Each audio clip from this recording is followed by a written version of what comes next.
Você é um escritor que não escreve? É um pintor que não pinta? Ou é um empresário que não se aventura em um empreendimento de risco? Então você sabe o que é resistência. Você sabe que tem um inimigo feroz e talvez você não o conheça.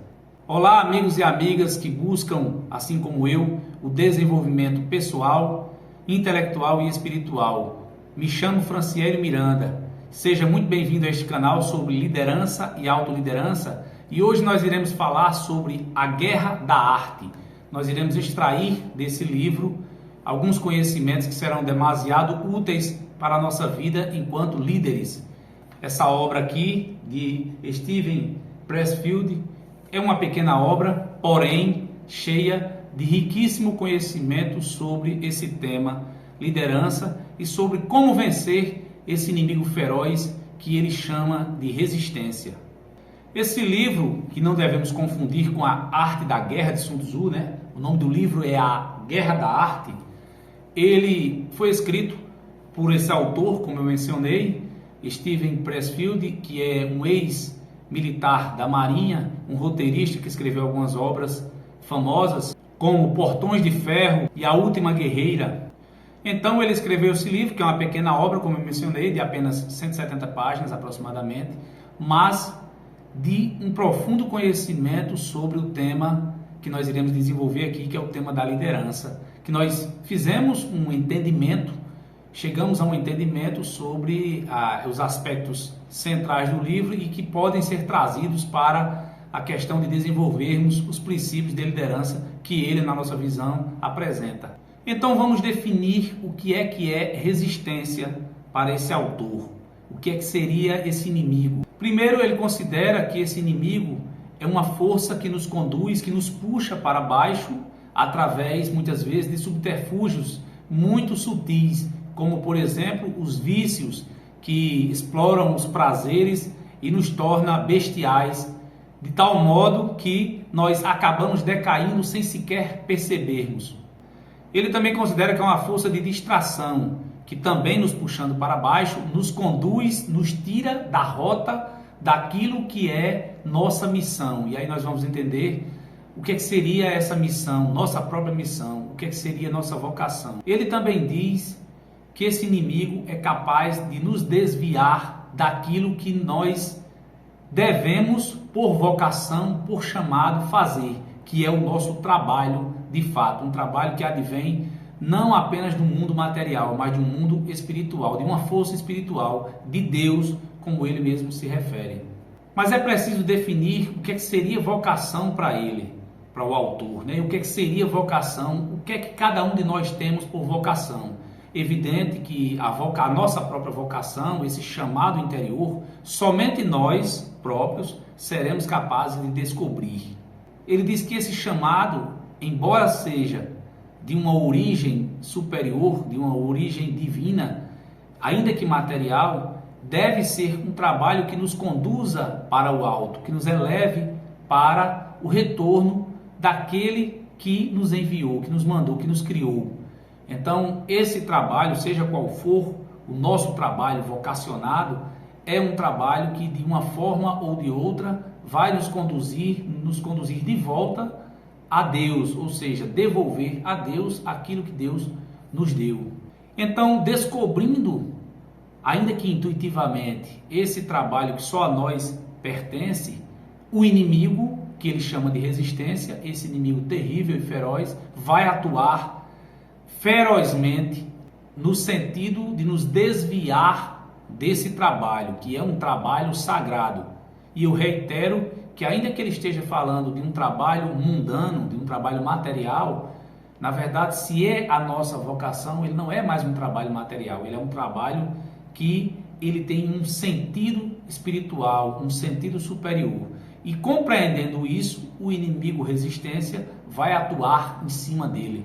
E se dentro desse trabalho nós buscamos crescer espiritualmente, esse inimigo atuará ainda mais ferozmente, porque ele compreende que se conseguirmos, com essa força que nós temos dentro de nós, que é de Deus, seguir esse caminho do trabalho em busca daquilo que é espiritual, ou seja, do retorno ao nosso Pai do céu, Então esse inimigo ele vai atuar de forma terrível em cima desse trabalho que nós encontramos para retornar a Deus. Uma vez definido o nosso trabalho, compreendendo com clareza superior, espiritual, o nosso chamado, a nossa vocação, o nosso trabalho, o que é que acontece com a resistência? Ela se torna ainda mais forte, porque ela vai atuar com profundidade no sentido justamente de nos desviar dessa missão, porque é um inimigo feroz, é um inimigo que nos compreende muito bem e é um inimigo que usará de todos os meios possíveis para nos tirar desse foco, desse caminho, desse retorno. E aí, na visão do autor, como é que poderíamos vencer esse inimigo? Ele responde da seguinte forma, ele diz que nós devemos nos tornar profissionais e não amadores. E aí ele faz uma distinção entre o que é ser um profissional e o que é ser um amador. O que é ser um profissional atuando na vocação, na sua vocação, no seu trabalho, e o que é ser um trabalhador amador tentando atuar naquilo que você intuitivamente entende como vocação. Ele diz que o trabalhador amador é aquele de final de semana ou de dias ou períodos muito específicos, de uma retomada, de certa forma, no trabalho, mas sem uma constância, ou seja, de maneira esporádica, embora inicialmente, muitas vezes com muito entusiasmo, porém sem a continuidade, sem o trabalho de continuação, de constância na continuação. Já o trabalhador profissional, ele é obstinado, ele sabe que não pode falhar um único dia, então ele se senta e executa o seu trabalho.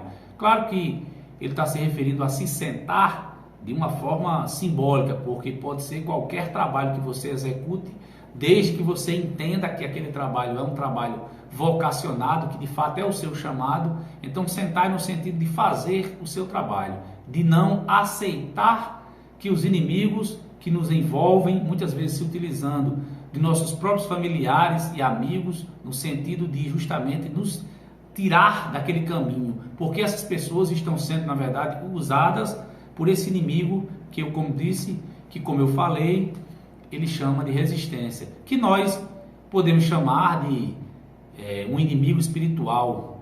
Nós que somos cristãos, quem quer que seja cristão, pode entender como um inimigo espiritual. E o trabalhador, ele sabe que o seu trabalho é um trabalho sagrado, não é mundano, não é um trabalho para o mundo, é um trabalho para Deus. E por isso ele faz com intensidade de amor, ele faz com intensidade comprometida e consagrada. Ele consagra o seu trabalho porque ele sabe que de fato é um trabalho sagrado. Ele sabe que o esforço criativo para executar o seu trabalho advém de uma força superior e por isso ele atua sempre focado nessa direção.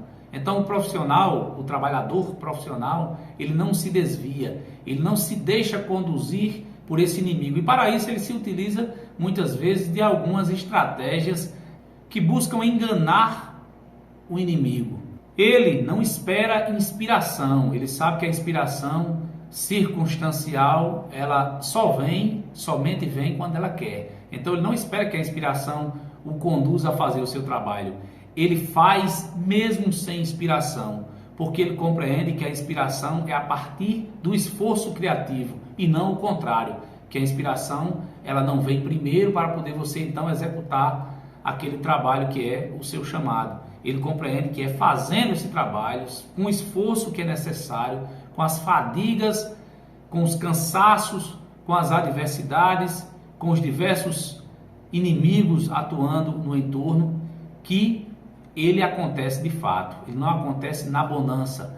Nenhum trabalho superior, que é aquele seu chamado efetivamente, ele acontece na bonança. Ele vai sempre acontecer na adversidade. É claro que os resultados virão e os resultados poderão trazer bonança. Porém, durante a execução de todo ele, que é um trabalho distribuído ao longo do tempo, ele vai precisar justamente ser executado na adversidade. E depois de anos de execução desse trabalho focado, vocacionado, os resultados sólidos, perenes, começam de fato a aparecer na vida de qualquer trabalhador no sentido aqui que nós estamos explorando.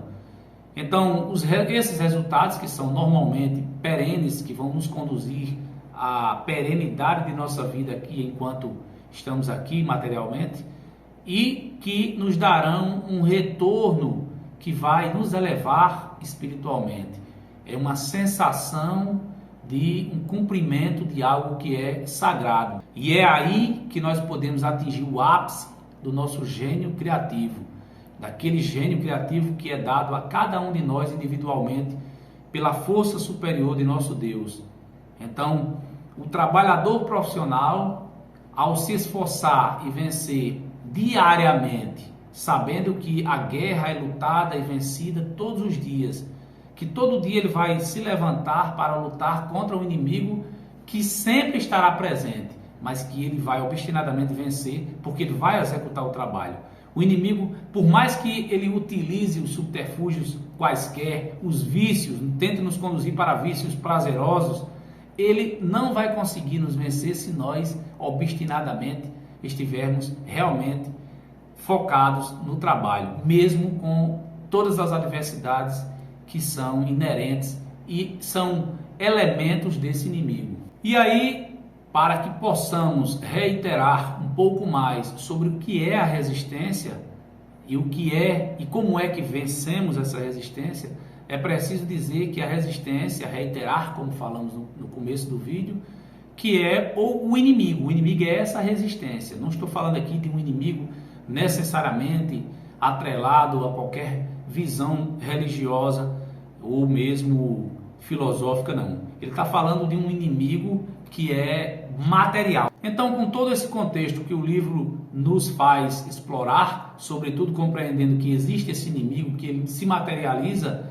no nosso entorno, ele deixa-nos, no nosso entendimento, alguns princípios que nós podemos entender como fundamentais para conseguirmos executar o nosso trabalho, a nossa missão aqui na Terra, a missão que Deus nos deu através do nosso espírito criativo, através do nosso gênio criativo, e que é possível, com esses princípios, entendermos como é que um líder de si mesmo, como princípio desse conteúdo que nós exploramos, o princípio da autoconfiança. A autoconfiança ela será tão maior em cada um de nós quanto formos capazes de cumprir aquilo que nós dizemos que iremos fazer. Então, se vamos fazer um planejamento para a execução de uma tarefa nas nossas vidas, uma tarefa que tenha resultados a médio e longo prazo, então é preciso cumprir aquilo que foi planejado. Isso gera autoconfiança, porque se você diz que vai fazer algo e não faz, você vai matando a sua autoconfiança e vai deixando de se liderar, de liderar a si mesmo. Então, o líder, ele estabelece uma tarefa que é produtiva, que vai elevar o mesmo a um nível superior e executa. Então, a autoconfiança é um dos princípios, talvez o fundamental princípio, que nós conseguimos extrair desse material, desse livro excelente. Outro princípio que nós compreendemos que o livro explora é o princípio da organização. Ele está sempre se referindo à questão de quando compreendermos, entendermos nossa missão, é preciso que criemos um espaço em nossas vidas, na execução desse trabalho, de forma ordenada, porque a ordem nos eleva.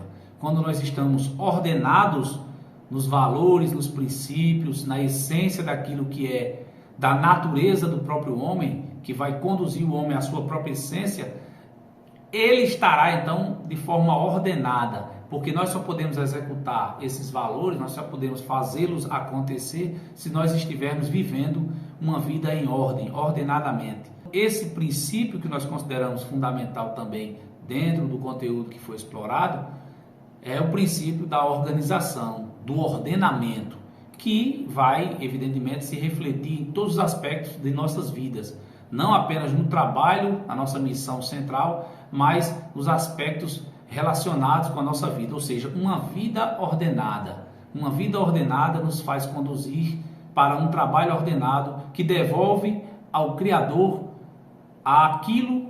o resultado daquilo que Ele nos deu. Portanto, a autoconfiança e a ordem, o ordenamento em nossas vidas são aquilo que nós conseguimos extrair de mais importante e de mais valoroso e de princípios mesmo que nós conseguimos extrair dessa obra. E você conhecia essa obra? Conhecia A Guerra da Arte, que é um livro belíssimo que nós deixamos como sugestão de leitura para que você possa talvez compreender qual é o seu principal inimigo, o inimigo que está atrapalhando você na busca dos seus propósitos. Se você conhecia, comente, faça alguma sugestão sobre alguma temática dentro desse livro que nós não exploramos aqui. E se você não conhecia, comente também, porque o objetivo do canal é justamente trazer, buscar conhecimento que possamos explorar e que possamos desenvolver, pois nós nos colocamos sempre na posição da busca pelo conhecimento, na busca pelo desenvolvimento pessoal, intelectual e espiritual. Então, se você gostou, compartilhe, dê seu like, comente, se inscreva no canal, porque assim o canal consegue chegar a mais pessoas que de repente estejam de alguma forma precisando de algum conhecimento, de alguma informação, de alguma sugestão que esse conteúdo possa ter promovido. Então, um grande abraço, fique com Deus e até o próximo vídeo, se Deus assim nos permitir.